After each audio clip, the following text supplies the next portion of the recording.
Pour moi, le philosophe, c'est pas celui qui a une culture philosophique énorme. Tout au plus, sa pensée peut recouper les propos de tel et tel auteur, mais sa pensée doit venir de lui-même, de ses propres entrailles, et non pas de telle et telle lecture. La philosophie que l'on peut lire doit faire écho à la philosophie que l'on a en soi. Et donc le philosophe est très important dans la cité, parce qu'il est le garde-fou. Parce que tout ce qui peut avoir été écrit peut avoir été altéré, corrompu. C'est fondamental, ça. C'est au philosophe, par son approche critique, par son doute, de nous protéger contre la dégradation des savoirs livresques, des traditions qui sont transmises, mais qui sont, pour toutes sortes de raisons, qui sont dégradées.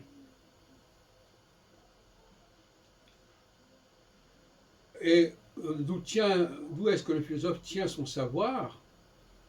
C'est une sorte de science infuse, je dirais, d'une certaine manière.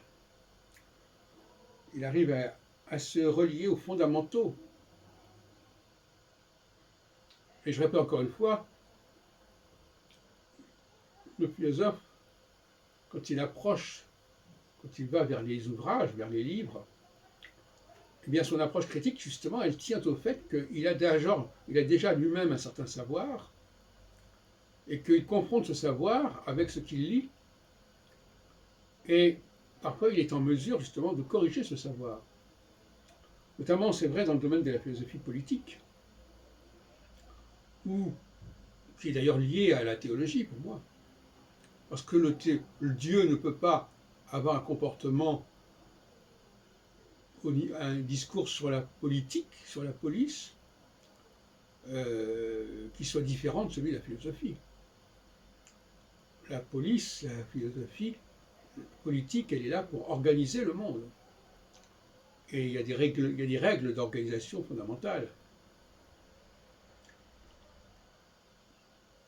Et donc, une cité sans philosophe est une cité qui est à la dérive.